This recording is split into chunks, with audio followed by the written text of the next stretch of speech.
clean. They have to run. That's the only shot they have. They do it for 82 games. We're about to find out. He already has shown what he's capable of. Did surprise me. I thought we were going to hang in there. This makes me think that we do need to be humble. I actually think you're the only one who deserved that.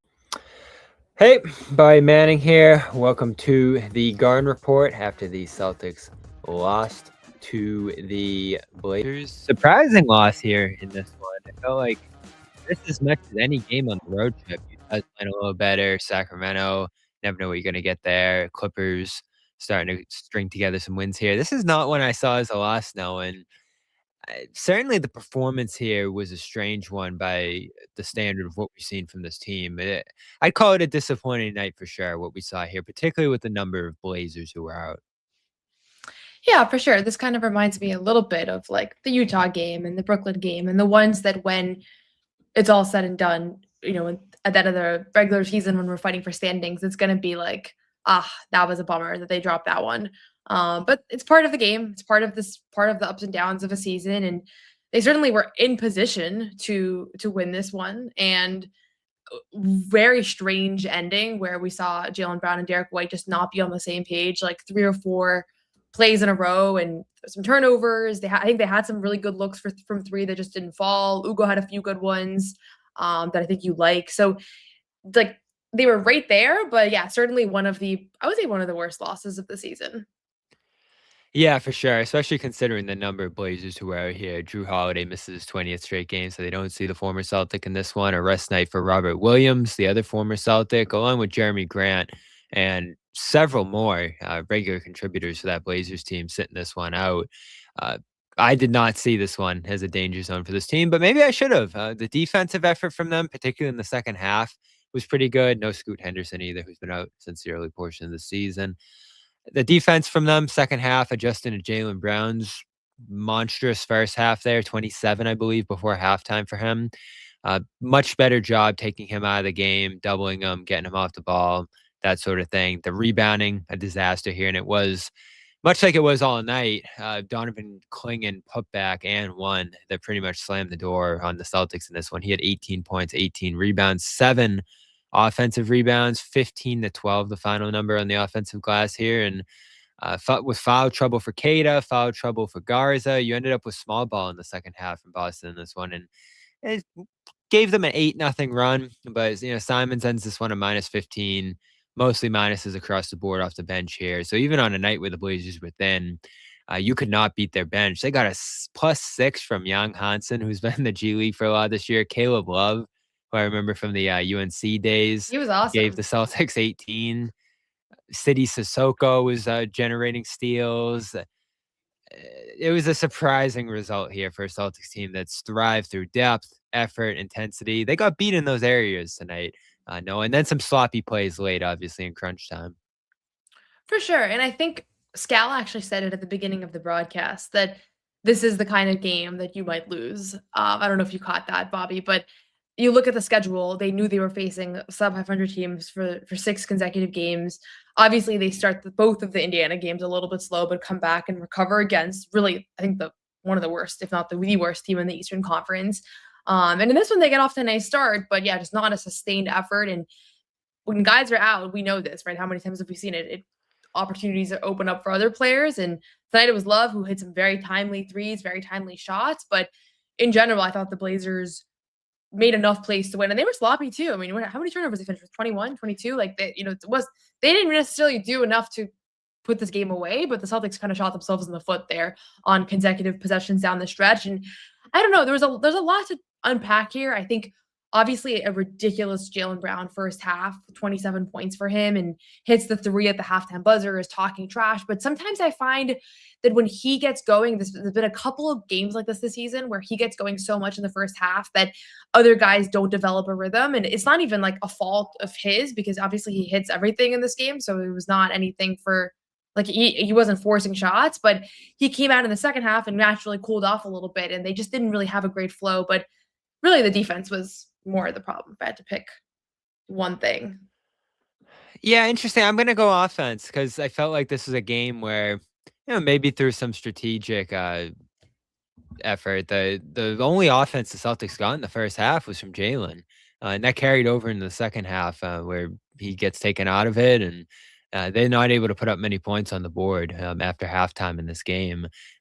Ugo gave them a nice burst.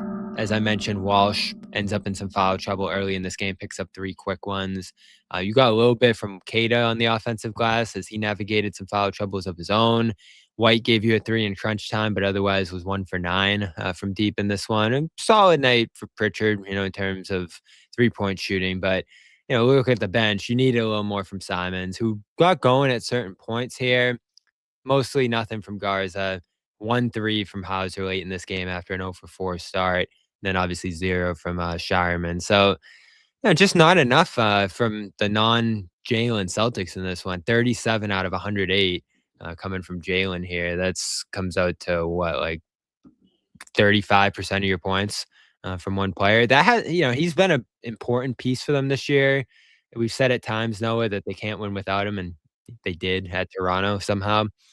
But in this game in particular, they just did not have the scoring depth, the creation, the other guys to step up around Jaylen, because what they pretty much did, double him on every possession after halftime. And I would have to imagine 27 first half, only 10 second half. And I would bet it wasn't on great efficiency for Jaylen after that point. And, well, I think the biggest part is the backcourt, where we talk about Derek White and Peyton Pritchard. In the last game, they were awesome, right? They've been trending upward slowly. They're the 2 guys that the Celtics are campaigning for All-Star alongside Jaylen Brown, and I don't think they're going to make it, but those are their guys, right? And in this game, they combined for 21 points.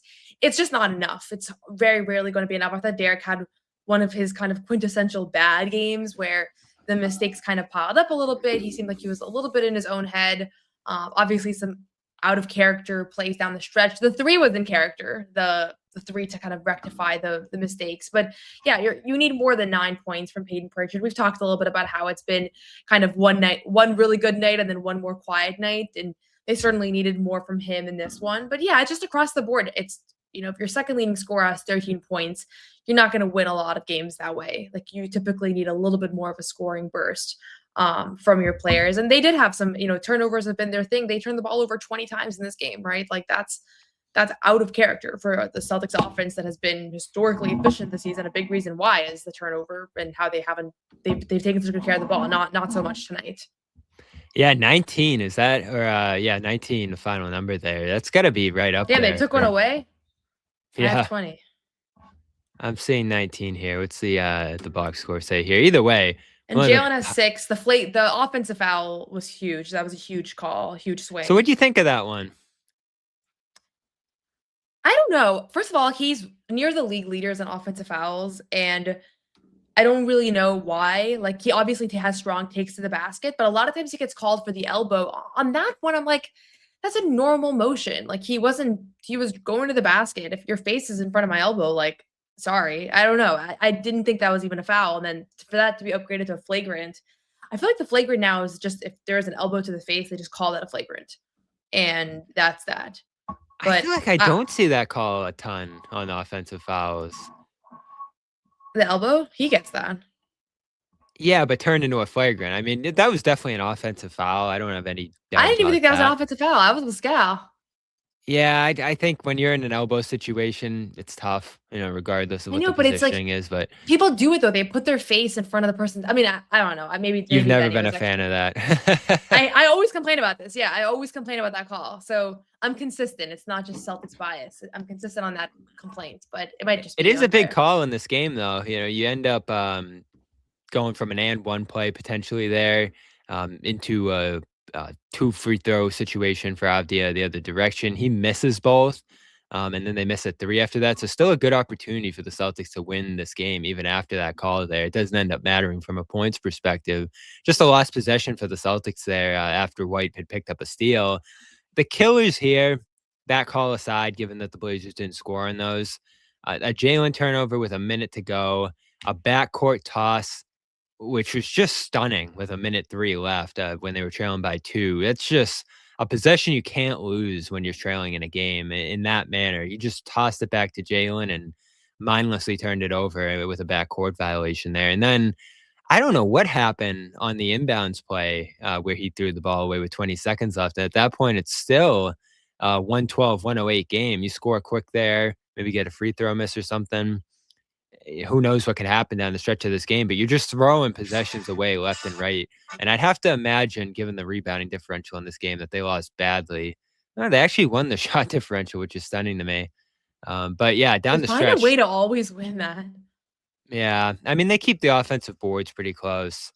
They're getting up a Yeah. lot of quick shots, a lot of threes. So, they manufacture that. But the Blazers actually shot more threes than them in this game. And the possession arrow, I would say, tilted Portland's direction late with the rebounds along with the forced turnovers. A combination of bad rebounding, fouling, which knocked numerous players out of this game, or at least knocked them off their rhythm, and the turnovers cost the Celtics this game. Just a flat performance that we haven't seen often from them this year. Yeah, it's just been a handful of times, and it's why we always it's why I always joke about the idea that you can't guarantee wins and losses in this league. I But didn't say it it's going into this one. you did it not. No, you don't say it anymore. But who was the Spurs just lost to the Jazz after beating the Thunder like 3 times in a week, right? So we see stuff that just doesn't make sense all the time. I would say this is in that category with the way the Celtics have been winning. I mean, they'd won 9 of 11 entering this game, and then this is a Blazers team that's just, I think they had 10 active players, including 2 two-ways. So they were totally limited by injury. And then you look at the way the Celtics came out here with Jaylen's hot shooting, like you think this one's just going to be a wrap, and obviously it's not. So if I had to figure out what went wrong here, I mean, number one is the turnovers. You're not gonna, that's just almost double with the average, 11 a night. So that's the number one issue, but just not enough offensive involvement and flow from their other guys. And they do need to kind of get to a point where Derek and Payton's performance is a little bit more consistent. And sometimes the game's going to call for different things. Sometimes they don't need Payton to take 25 shots or 20 shots. But in general, I think that those two guys, play heavy minutes. They obviously shoulder a lot of responsibilities across the board. But from a scoring standpoint, that's where I think some of the Celtics inconsistency has been, is sometimes accompanied with them. Chat is fired up. Gonna get to a lot of these comments, throw some of these up, but yeah, not a lot of love for this loss, certainly. And I understand it, given the way that the Celtics blew this one late, and they had an opportunity to get it right late and almost went in a worse direction in terms of the ball control and figuring out their offense outside of Jaylen. I was concerned when I saw the double teams coming right out of halftime, because you just didn't have enough going from other guys. And you said it, no, it's the consistency of White and Pritchard to be able to take over. It's an enormous burden on those guys when that happens, but more and more teams are going to start to do that as Jaylen gets rolling here. They were not going to let Jaylen get to 50 points or wherever he was headed after that scorching first half. And it was a great one for Jaylen in this one. He ties Larry Bird for the most consecutive 30-point games. Pretty much did all that work in the first half in Celtics history. That is, so he could break that against the Jazz coming up right on Tuesday. So I would have to imagine he's going to get there, which is crazy to think about. We can talk about that on the tail end of the show, but obviously a lot of focus on the struggles, what this means for the Celtics through the rest of the trip here. This is a tricky one, I'd say, travel-wise, too, going from Indy to Portland, over a night and with one off day here. So there are some trap elements to this one. All the guys missing on Portland's side, and they are a good defensive team, but what they've done offensively lately was 102 points per game. You end up giving them 114 here in this one with extra possessions, and the threes that they gave up were a little fluky, I felt like, through the course of this game. But overall, the Celtics just weren't good enough for pretty much most of this night. There were some nice stretches we can get into as well here, but just a disappointment. I'd have to think about it where it ranks among the worst losses this season. There's a handful. The Utah one definitely comes to mind. Brooklyn one was horrible. This one's in the mix with those two, I would say.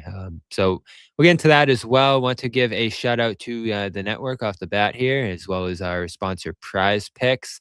A lot going on CLNS and the sports world at the moment. So make sure you are subscribed to all of our channels. And this one, crucial, because the Celtics All Access channel, you've been watching the Garden Report there, moving over full-time to CLNS Media, and you got a lot of great content over there still on Celtics All Access podcast. I was just on Celtics Beat yesterday with Evan and Adam. Celtics Daily out now as well, which I'm going to be doing on off days. Pretty much what I've been doing on the Garden Report on the off days here, just moving it over, doing some solo shows as well, taking you inside the reporting process here on the Celtics and the NBA. So we've done a couple shows at this point, talk some Blazers, Robert Williams, Drew Holiday with Sean Hyken yesterday. So check that out, as well as the Patriots Press Pass channel, where you're going to get all the coverage of the AFC East champion New England Patriots, who just clinched their division today with a They win already and a won the Buffalo AFC. loss. The AFC That's what happened East. today. Yep. So they're going to Okay. be hosting a playoff game, and maybe potentially getting a bye round one. I think that's still in play as well. I'll leave those specifics to Taylor and them. I don't have those those in front of me at the moment, but they are AFC East champions. That is for sure. Head over there for all the coverage of what was just a beatdown over the Jets today. That was as easy of a win as I've seen from them in a long time. They just completely rolled in this one. So that's Patriots Press Pass, as well as Bruins Rinkside, CLNS, the press channel for all the press conferences. Make sure you subscribe to all of our channels, as well as the main one, of course, CLNS Media. Usually we hear from Joe after some of these games that we're not at here on the road. But you, of course, got us here right on the Garden Report reacting to this loss. We are brought to you as well by Prize Picks. Make sure you go over there and use the code CLNS with so much going on this sports season, as I mentioned there. Playoff football games coming up. You got bowl games, basketball matchups every single night, like this one we watched here tonight. Not the best night to go more on Celtics players aside from Jaylen, but Jaylen's a great choice right now. I would say that for sure, with him scoring 30 points every single night. Making a lot of decisions this holiday season, what gifts to buy, what to eat, which game to watch. There's one place where it feels good to be right this season, and it's Prize Picks, and so many new features over there. Feels like every month we're talking about a new feature with Prize Picks. Early payouts, the big one this month. If your lineup gets off to a hot start, you may now have the option to cash out on those winnings before the game even finishes. Fantasy season's over, I think. I don't know. I'm in a good spot as I watch this coming into this one, but I know for a lot of you, fantasy seasons are over, or your team just didn't get into the playoff mix in general. If your team's cooked, you don't have to wait till next year's draft. They let you play fantasy football every week. Pick your favorite players and win when they hit their projections every week. No draft required. And how you play is up to you. If you want flexibility, choose the flex play where you get paid even if one of your picks misses. And for the biggest payouts, go for the power play. No matter how you play, Prize Picks is a great way to put your takes to the test. You just pick more or less on at least 2 player stats. They can be from different leagues, different sports. You just build your team, and if you get your picks right, you could cash in points, 3-pointers, assists. You could even put down Steph Curry's categories across the board if you want to use the stack lineup. I love that for Curry. Obviously, my 6th best player in the league now. Obviously, I'm a big believer in him. So join millions of users and sign up for America's #1 fantasy sports app. Download the Prize Picks app today and use code CLNS to get $50 in lineups after you play your first $5 lineup. That's code CLNS to get $50 in lineups after you play your first $5 lineup. Prize Picks, it's good to be right. So where do you want to go next with this one, Noah? We talked about the ending, where things went wrong, a lot of letdowns and a bunch of different battles in this game, specifically on the boards. Jaylen was great. We can talk about him and the streak he's on in a little bit, but aside from him, where they couldn't get enough in this one, where does your mind go first? Yeah, I mean, I said it, but I think the backcourt is where where this team's going to go. Is they're going to go as far as the backcourt goes, and felt that way kind of last year as well when Derek and Drew were providing a lot of offense, and that wasn't always the case. But this Celtics team, like they've both been, we've talked about this recently, but I think like their counting stats, Derek and Payton's, are pretty similar. They're both averaging 17, 18 points a game, 5 rebounds, 5 assists, like in that ballpark range.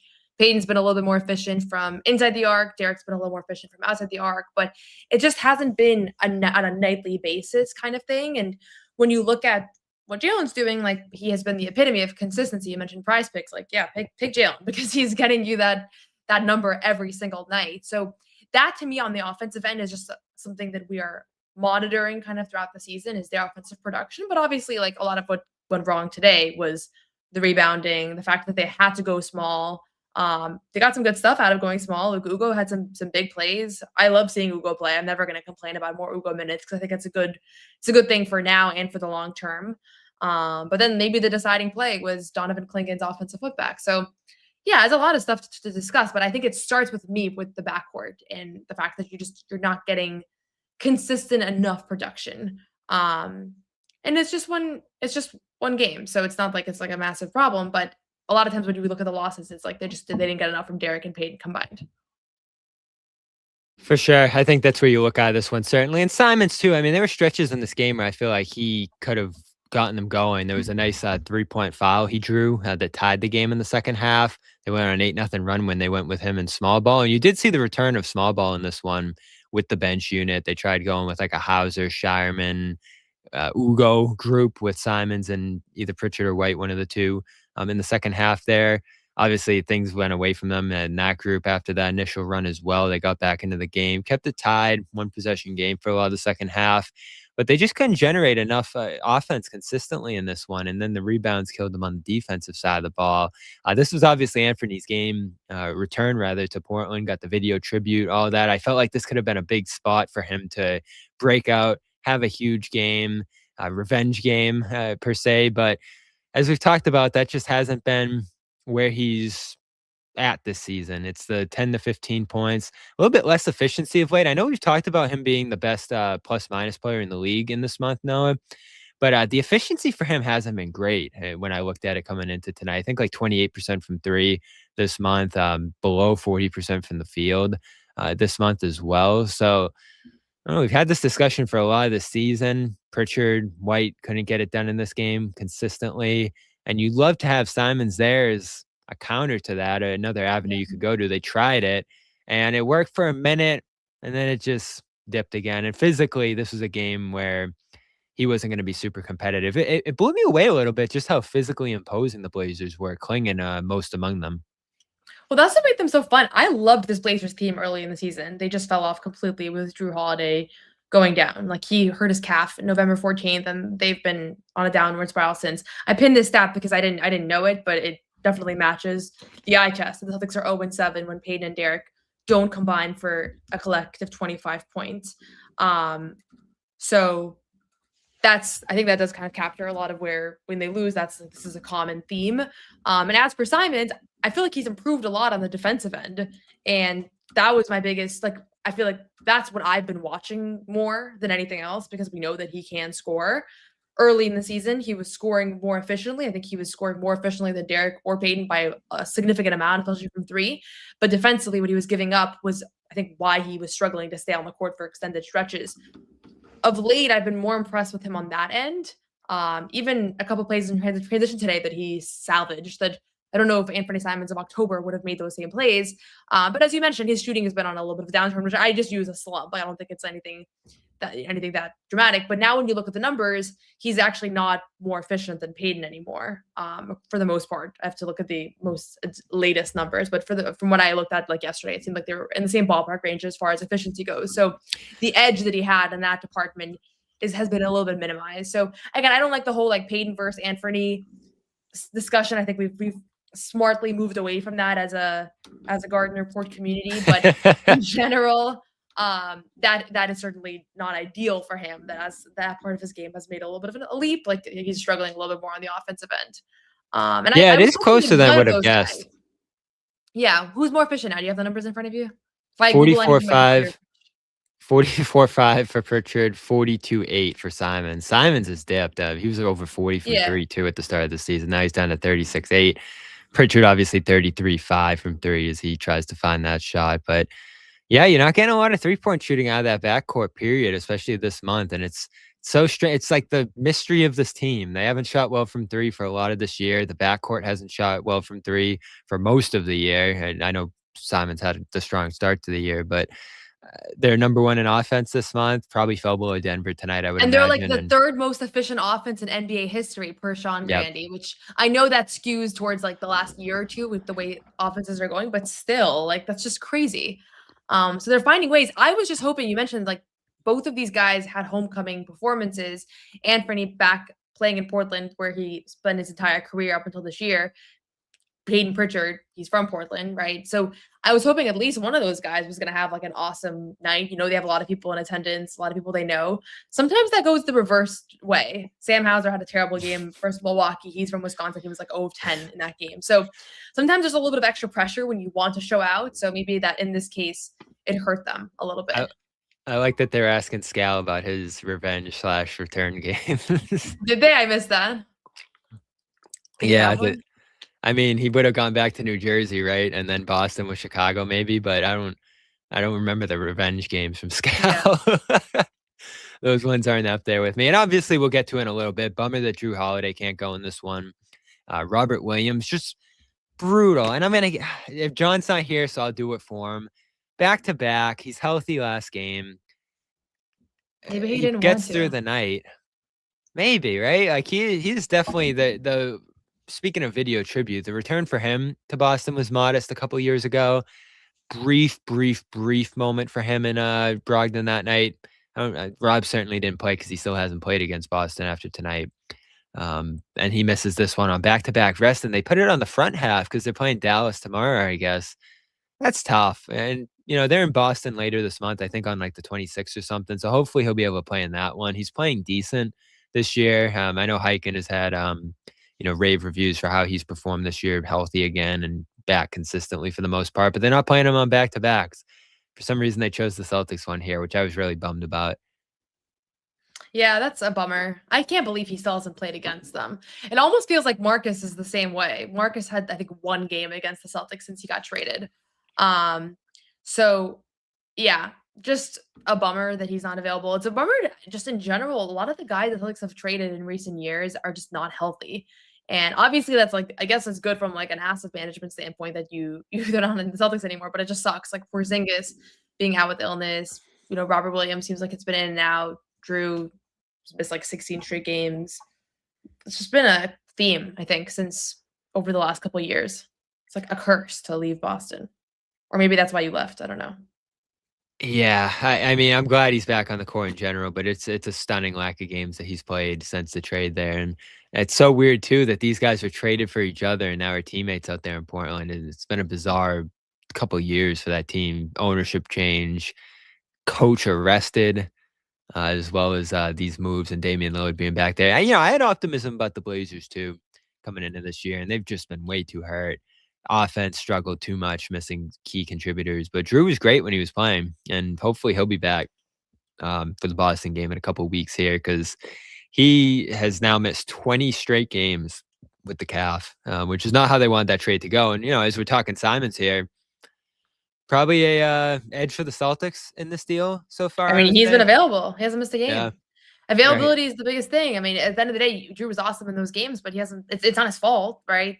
Especially the calf thing. I cannot. This is such a side note, so I won't go into it. But it is ridiculous what is happening with calf injuries in the NBA right now. Like every day, I feel like there's another star that is out with a calf injury, and nobody really knows exactly why. So, yeah, I mean, I know Drew Holiday was initially supposed to get traded alongside the 2 picks for the Celtics, and then they removed those picks. So I was thinking, let's keep our eye out on if there's some injury that he develops throughout the year, that maybe that was what they saw in the physical. But I don't think this is the kind of thing that they would have foreseen.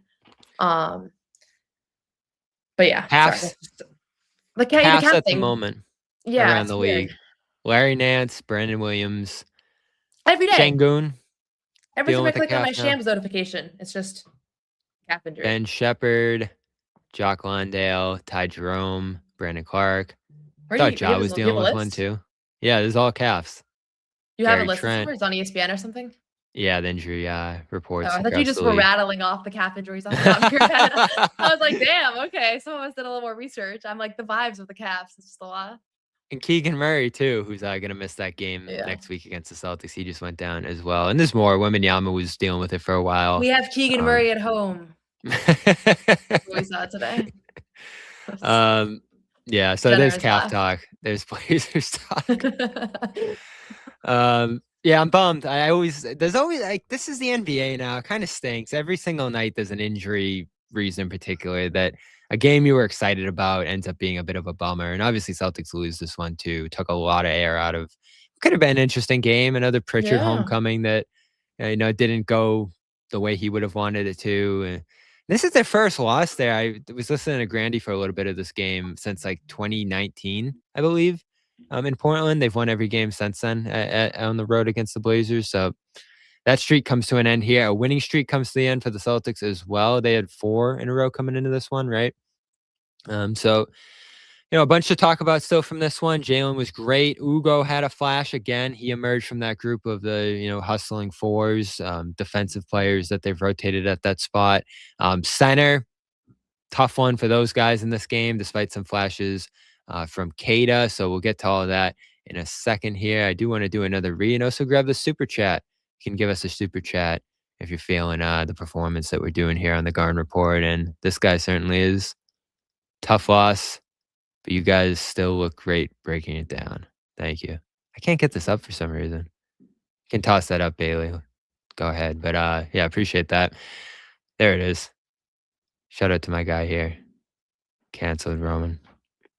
I don't know what's going on with the chat. But yeah, we'll get your chats up there. Feel free to throw a super chat if you're feeling generous. Appreciate it. Goes to the host. And I'll take a second here before we talk about some other players out of this game to shout out Omaha. And it's still the holiday season. Probably going to pass before, you could get delivery here, but so much to eat this holiday season. And if you're hosting anything, obviously a big week coming up here with the new year, they deliver the best steak experience. And I've tried Omaha, great stuff from them. Burgers, outstanding. The steaks as well. I'm a big fan of when I got my box last year. And shop the season's top gourmet gifts at omahasteaks.com. Plus, our listeners get an extra $35 off with code Patriots at checkout. So show some love to our Patriots guys over there who are doing a great job covering the win tonight. And get yourself some Omaha Steaks, unrivaled quality and variety. Every bite is backed by their 100% guarantee. Right now is the perfect time to save on delicious gifts and holiday hosting favorites. Every steak's perfectly aged to maximize tenderness and hand cut by master butchers in America's heartland. Grass-fed, grain-finished beef has more marbling for exceptional flavor and is the choice of steakhouses and professional chefs around the world. It's America's original butcher since 1917. They also have burgers, as I mentioned, chicken, pork, seafood, and delectable desserts. Save big on gourmet gifts and more holiday favorites with Omaha Steaks. Visit omahasteaks.com. And as I mentioned, again, extra $35 off with the code Patriots. Terms apply. See site for details. That's omahasteaks.com. Promo code Patriots. So moving on here. No, I do want to talk about the centers a bit. Some foul trouble for Kada early in this one. They go to Garza. He ends up in a similar spot. You had this 3-game Garza boost, and we talked about at the end of the last show, a little bit of a brewing battle there. Maybe that's not the right word for it, but Garza did play the most minutes in 3 straight games at center. This is the 4th game in a row where he's in the rotation here after Toronto, the 2 Indiana games, and now this one. And he ends up in some foul trouble too. Only plays 11 minutes in this game, and then they go small, as mentioned there. I thought Kada battled well with Klingon for most of this game when he could actually play. Garza's minutes weren't as effective, and then this was going to be a tough night for small ball. So they haven't had many nights like this year. They've been competitive on the boards for a while. The center play has been real solid, particularly from Kada throughout much of this season.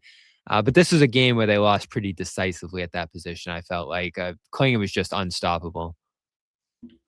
Yeah, he had it. He had like a Mitchell Robinson energy on the offensive glass where it just felt like he was in the right place in the right time. He was tireless there and I think he had a double-double by the end of the first half. So it was early on really impacting this game. And he hasn't been spectacular for this Blazers team. Like this was a great showing for him. And honestly, I'm always a little wary of going small when you have somebody out there that is like such a suction for rebounds, which I think you saw that with the Pistons game as well, where that home game that they beat the Pistons, they went small for a lot of that and it worked, right? They were better in those minutes and they just lived with the fact that they were going to get beat on the glass. There was a stretch in this 4th quarter where I was thinking they're doing it again, right? Ugo comes in, makes some great plays, hits a 3, has a great pass. And who did he kick it out to Jaylen or he had a nice driving kick? Oh, Sam. This was Kada?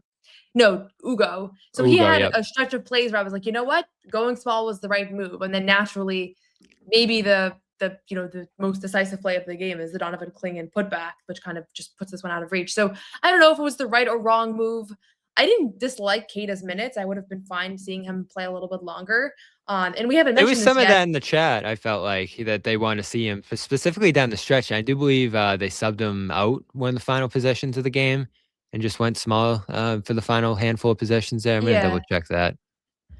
And then the thing we haven't discussed yet, but Josh Minot now 2 consecutive DNPs after being a very important part of this team earlier in the season, and then moving to the bench, and then he got a spot start opportunity with Jordan Walsh sick and didn't go great, and he's now been out of the rotation for 2 straight games. So I don't know what to make of that. I don't know if that's gonna remain, but yeah, completely does not get an opportunity here these last few ones. Nothing on Friday, nothing today against the Blazers. So just something to note, because he was you talked about it a lot, Bobby, but like he was a big part of their small ball success, right? It was him kind of playing the 5 and anchoring those minutes. And obviously he has a little bit of size on Ugo as well.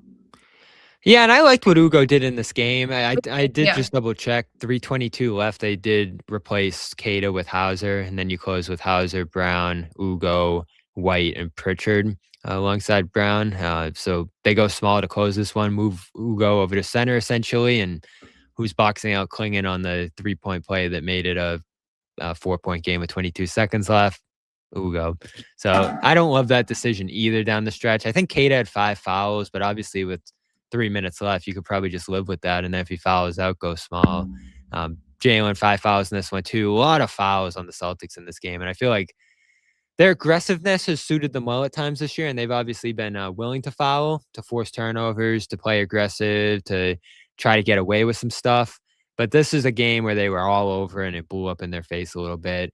You can go down the line. Walsh is out of the game quickly again, and we should talk about him before the show ends because it feels like his last couple games here haven't been super effective. Fouling, take him out of those early minutes. Then you get to Keita, who picked up a handful. Garza knocked out of this game pretty quickly. 2 players didn't foul in this game, surprisingly. Pritchard, who doesn't foul a ton, but Simons, who I feel like has 2-3 fouls every game, also didn't pick up any fouls in this one. But overall, 23 for the Celtics, and numerous guys struggled to stay in the game. 3 picked up 5. Walsh picked up 3 early and was mostly out of the mix the rest of the way there. So I think that's, I don't have any big picture panic out of this game necessarily. This was obviously an awful shooting night for them, and then they lapsed in some key areas. So just pretty bad across the board. And you could maybe call this one a wash, I guess. But we are in a spot a little bit here with Walsh tailing down a little bit. Ugo continuing to trend upward, though he wasn't a big part of Friday's win either necessarily. And then Minot being out of the mix, all the different things you mentioned there, where I feel like we're approaching a point where, maybe have some conversations about where that rotation, where that mix is going there. I feel like if I was going to make a prediction right now, Walsh would start on Tuesday against Utah, but he has fouled himself out of the last couple of games here pretty quickly, and I'm sure they like the aggressiveness. I know Joe liked the little scrap he got into with TJ, so I think Walsh is in a good place with Joe at the moment, and they've continued to start him for so long here, but a couple games now where he just hasn't been much of an impact guy. Yeah, it's strange that the early foul trouble seems to kind of push him out of the rotation a little bit. I don't know if, early, maybe the first move is because, okay, we don't want him to foul out. And maybe there's a little bit of also like, he's not supposed to be fouling this much. So let's turn to somebody else that may play a little bit more disciplined. But we know this by now. Joe is willing to go with whoever of those guys seems to have it that night. And I've tried to push Joe a couple of times to explain more of like what it is specifically that he's looking for. Obviously it's like playing with energy, following the game plan, all those kind of normal things. But tonight it was Ugo, right? It's been Ugo 4 out of the last 5 games, 3 out of the last 4 games for certain. He's a +3 in a night where they obviously lose. What did they end up losing by 6? And he was also tied for their second leading scorer, which is kind of wild, which is not a good sign for the Celtics offense tonight because he only had 13 points. But he gave them a little bit on that end as well. I don't have a problem with it. I am kind of curious to see how things are going to shake up long term because we've seen so much movement persist in that 5th spot, right? Like between the starting lineup switches, but also just sometimes Baylor is playing a lot, sometimes he's not. Josh getting the 2 DNPs is kind of wild when you think about how much he was playing a couple weeks ago. I don't know. Jordan, I feel like maybe it started with the fouls of just being, okay, you picked up 3 in the first 4 minutes of this game, like you're going to the bench, and then Ugo comes in and is playing well, and that's all it takes, right? Like there's a tiny margin of error for these guys, and I think it's brought out the best in them, but maybe it's brought out a little bit of nerves as well. I'm sure it's a tough situation to be in. Walsh looked frustrated early, and he does wear it. It's tough to watch. He's had such a nice extended stretch here. You're not going to shoot 60 from the field and like 50 from 3 like he was for a couple weeks there. And how are you going to handle that regression, or certainly some games where you're not playing as much here with foul trouble?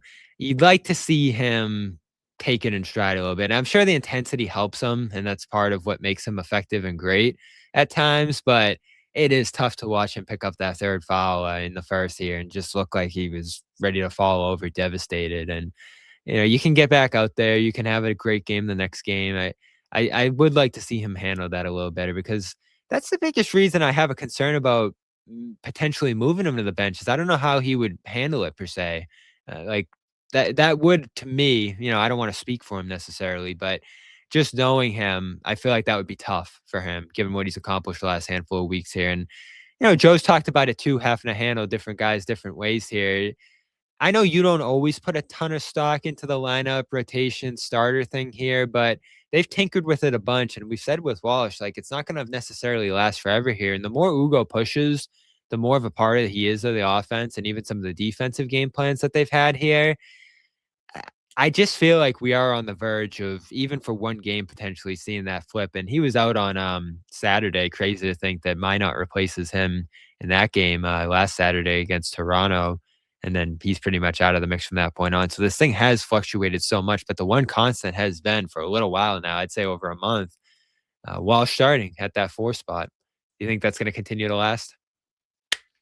I do think it's going to continue, but I think it's also going to continue that if he comes out and fouls a couple of times, that could be it for him. Like, I think that's the strange thing right now, right? Like, he is out after that, and then he's not back.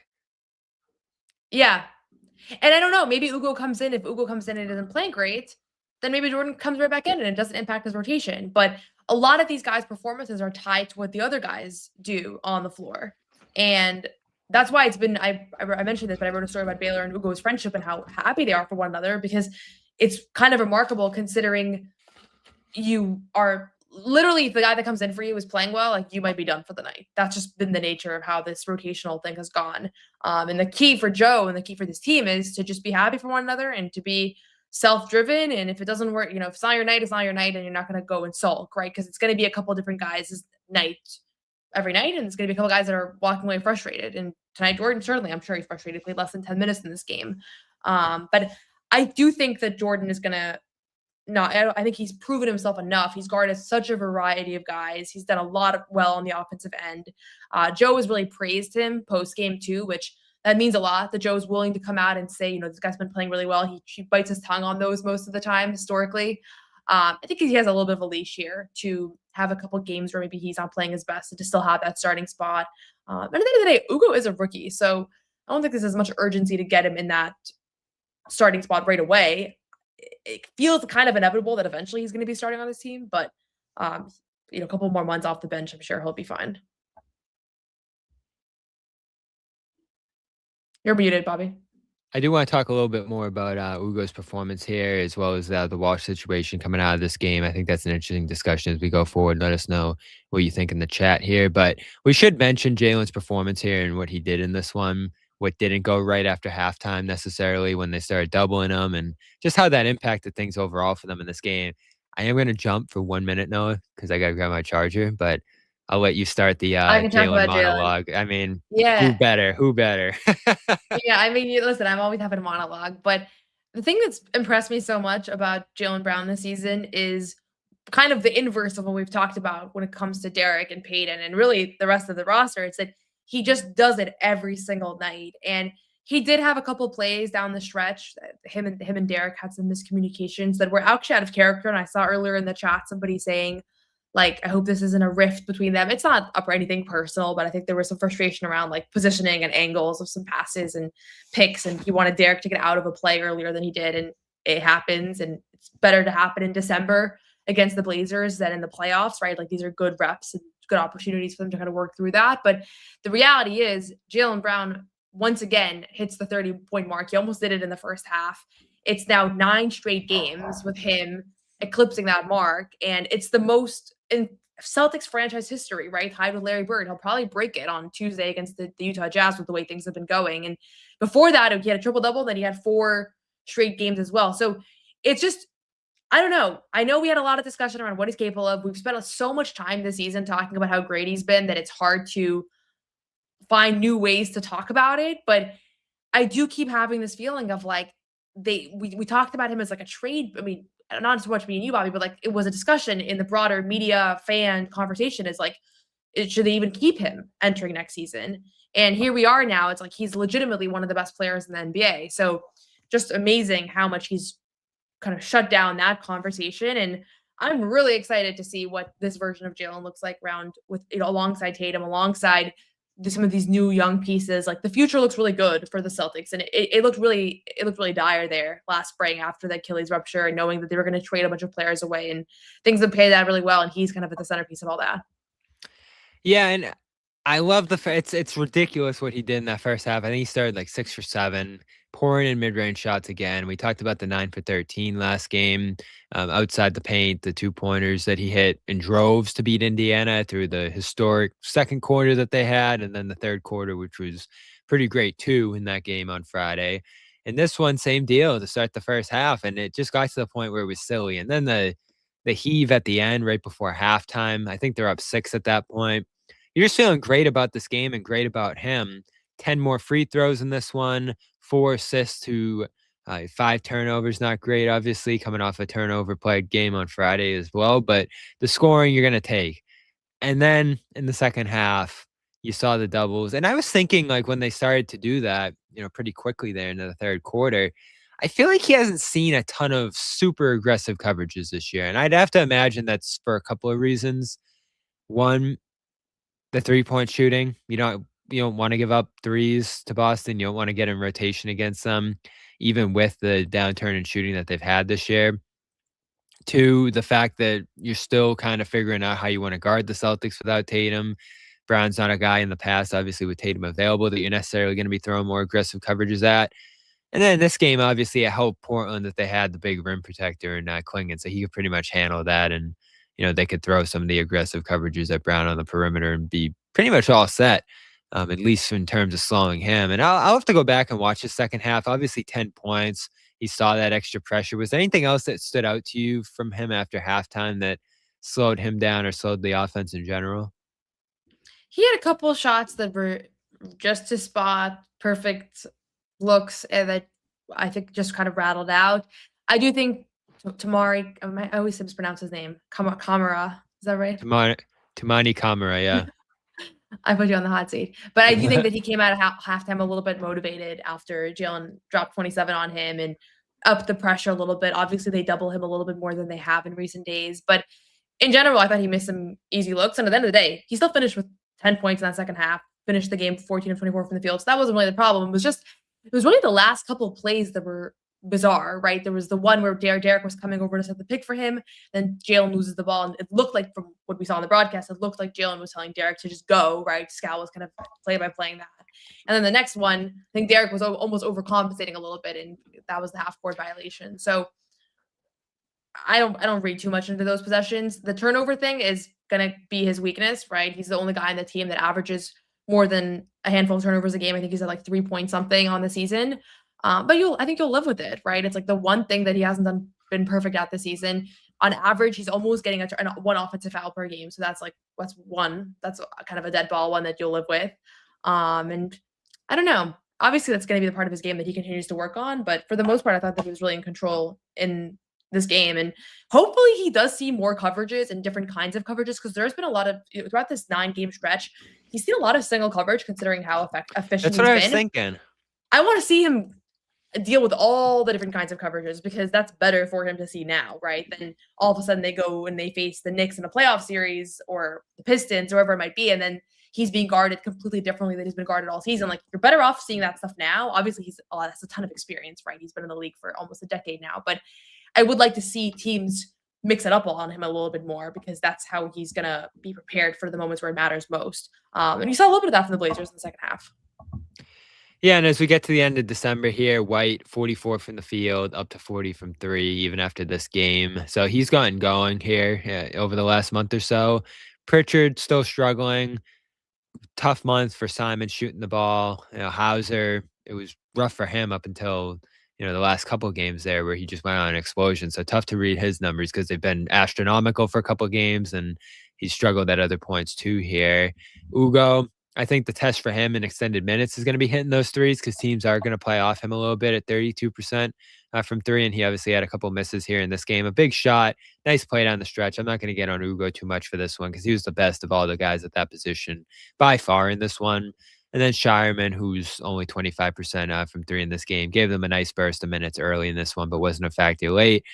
Teams are going to test them. The more and more they look at these numbers and what plays make sense and what guys are doing this year, I do think you're going to start to see more pressure on Jaylen, more double teams, more teams trying to take him out of the game, particularly given the month that he's had here. I mean, when he's showing up scoring 30 points every game, it does get to the point where you have to take some drastic measures to try to take him out of it. And he's gotten to the free throw line. That gives him another outlet there. Turnovers, got to cut him down. It didn't burn them on Friday. It did tonight. And then obviously White was a big part with the couple miscues late in his own right. But, we've said it at their worst this year. I don't feel like this is a team that when they shoot poorly, they're going to lose necessarily. But when one of the main guys, or certainly two of them, aren't giving you what you need from them for an extended stretch in this game, because they really only have 3-4 facilitators offensively for this team, guys who can create their own shot. It's going to be a challenge because then there's just so much extra pressure on the remaining guys. And, White, I think at times has shown he can handle that this year. Pritchard this month, it's really only been the Cavs game where you've gotten it from him at a high level. And then Simons, you just haven't gotten that from him in a little while now. Like I'm thinking back to like the Orlando games early in the schedule where he was the one running this offense and just taking over. It's been Jaylen for a long time now. And again, it's weird because they won that game without him, but there's been so many more games this year where you're like, all right, if you're not getting it from him in this one, where's it going to come from? And I struggle to think if he's taken out of a game, where they're going to go, what they're going to do offensively to be consistent possession to possession, because so much of it has been his outstanding shot creation. And listen, the reality is that they're 2-0 without him, and they have found ways to generate a good offense, and they're the best offense in the NBA over the past month. So I think I'm not overly concerned about it, but certainly this game was one of those nights where you just feels like, oh, he's shouldering all the load. I'm trying to think off the top of my head. There was the Pistons game that he had 42 when they lost. There's been a handful of performances this season. The Minnesota game where he had 42 and nobody else put anything on the board. Like, there's been a couple of games so far this season where it's just a little bit too much. Like, he's the only one that has it going. And this can join that 3 or 4 game camp of like, okay, Jaylen did enough and the other guys didn't. And it's unfortunate, but it's kind of part of being a star too, right? Like, it happens. It's not always going to work out the way that you want. It's not always going to be the outcome that you feel maybe is deserved, considering how much he had it going in this game. But yeah, I don't want to extrapolate too much. I know it's like we're in the business of extrapolating, and obviously after big wins, it's fun to get all hyped up. So I feel like a hypocrite sometimes when I say the reverse, but I do feel like when a team has won 9 of 11 or 16 of 22 or whatever it is that they've won now, when you look at a one-off loss, like, it doesn't really epitomize like how they've been playing over recent weeks. That being said, I want to see them bounce back on Tuesday against the Utah Jazz, who now have some really nice wins against the Pistons and the Thunder in recent days. I want to see them win every game the rest of this road trip, honestly. And then you say, okay, you're not going to win every single game on a road trip. Like, that's very unlikely. I felt like they could have on this one, though, just given the opponent. They could have, yeah. And last year's Celtics team had an awesome road trip. There was a 6-game trip that they won every single game. They won every game by double digits. And I remember that being like, wow, what a moment for like mental focus to lock in for that entire stretch. So it can definitely happen, but it's unusual. I actually think last year was the first time a Celtics team had ever gone 6-0 on a road trip, if I remember that correctly.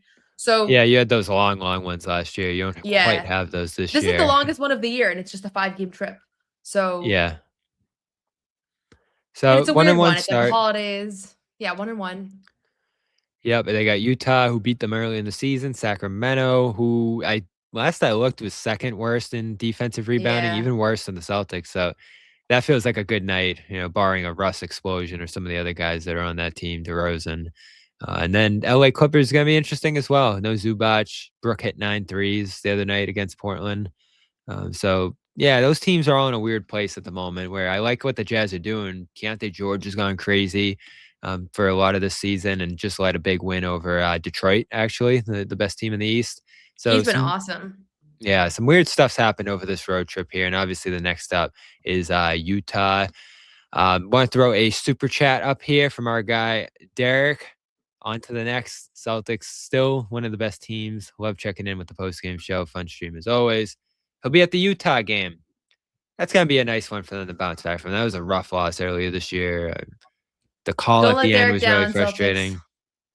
Yeah, it's the first and last time this year he's going to see them in person. So we want to have a good one here. They're fully healthy. That's good for the most part. And Chris Boucher, who has missed a couple games here with personal leave, sounded pregame like he was going to potentially rejoin the team in Utah. So that's good to see. I didn't know exactly what was going on there. I'm so glad to hear that he will be back in the mix. He was the only one missing from this one aside from Tatum tonight. Against a Portland team missing, to read it off again, Drew Holiday, Jeremy Grant, Rob Williams, Scoot Henderson, Matisse Thybulle, on and on and on. Damian Lillard, obviously, with the Achilles. It's a skeleton crew for the Blazers, but they were able to scrap together a great effort, defensively in particular, and dominate the boards. Tamani Kamara, you mentioned him earlier, is awesome too. Like there's Great second half for him. Yeah, and Shaedon Sharp just got back as well from an injury himself, 26 in this one. There's a shape of a great team here into the future. We'll see what Lillard has left after the injury. We'll see who's on this team going forward after this season, but it looks like it's going to be another reset year for this group. But the big one is Deni Avdija. 24 points, 10 assists here, most free throws in the game. They were saying that a lot, or in the league this year. They were saying that in the broadcast a lot. I mean, he is bordering on superstar this year. He's going to be an all-star, right? I'd imagine. Most likely. I was on Jack's podcast yesterday, and we went through the West All-Stars, and they have to get enough international players too, so he has a little bit of an advantage there. But yeah, he's playing at an all-star level. The tough thing is he is on one of the worst teams in the conference. But it's amazing because even when you were rattling off the teams that they're going to face off here against, even the teams that are bad, like the Kings and the Clippers and the Jazz, like all of these teams are capable of putting together a good 48 minutes, right? These teams have great talented players. You got James Harden and Kawhi Leonard. You got the Kings have had some very competitive games of late. For some reason, every time I turn on the TV, I'm watching a Kings league pass game. I don't know how to explain why that keeps happening, but I've been impressed at stretches of how they played, and they're like horrible, right? So it's hard. Even when you look at these sub 500 teams, like anything can happen any given night. There's a lot going on, especially in the Western Conference. Like these teams have just a lot of talented players that somebody has to be the worst, right? So that's kind of where you're seeing all of that. But I don't know. This Blazers team was fun. I really do like them. I like what their identity is. And earlier in the season, I thought they were going to be a playoff team before all these injuries. The Drew one's tough. He was playing so well before he was like down. The cornerstone of that team. Yeah, through a good start there. And as I said, we talked to Sean Hyken a lot about them yesterday. Good podcast there over on Celtics Daily, which I'm putting out now on the Celtics off days. So you'll have a couple of those coming this week as well. Per usual, Noah, after every game, puts out a You Got Boston. So check that out. Subscribe to that as well. And subscribe to all the channels here. CLNS Media, Celtics All Access, Patriots Press Pass, all the rest. You got the stream here, audio version of the podcast. If you can't catch it, we got the late games coming up. Which ones are the late ones, Noah? Kings, oh God. I would imagine, is like a 10:30. So, I mean, it might just be, we got a older crew here with us, Noah. I think, we're not going to have too many of the other hosts here for some Tuesday of these night. late When is tip-offs. Celtics Jazz? Let's look. Tuesday night, 9:00. 9:00. Kings is 10. And I think we're through. The last game on the trip, I don't think is a bad one. Clippers is 10:30. All right. Next three are rough. So we're going to have the late night crew, but that allows, some people overseas and different time zones and stuff to get in on the action here in the Garden Report. But if you can't stay up late, we're live at like midnight, 1 a.m. for some of those games. Subscribe to the audio feed. You can get it the next morning and listen on your way to work. Whatever it is, as we get into the new year here, New Year's Day game against the Kings there. That's always fun. But yeah, one more game in 2025. I'm sure we'll do some New Year's stuff. Look back at the year that was here for the Celtics team. Obviously an interesting one between the Tatum injury and the playoff exit and all the changes over the offseason, ownership change, all the rest. But they're in a pretty good spot, even after this loss, going into the new year here. And they will play one more time in 2025 on Tuesday against the Jazz. Celtics do lose to the Blazers here, 114-108. Final thought out of this one, though. Anything else you want to hit on? Anything you want to talk about here before we wrap this one up? just this game doesn't have to matter if they lock in for the rest of this road trip and win all the games that they're supposed to. They come out on Tuesday and they drop a game to the Utah Jazz. Then you got to look at this game as part of a bigger trend. I'm not looking at it like that right now because they've had a really good 4 or 5 weeks of basketball, and part of being in the NBA and part of lacing up every night is that these kind of games happen. So I'll just look to see how they respond from this one rather than drawing too much out of this one. I guess one fun thing is just Ugo, because we got a lot of Ugo tonight, and I always feel like we're just lucky to watch him play right now. I feel like we're watching the beginning of a very special career blossoming. So that was a silver lining from an otherwise not the most fun game to watch.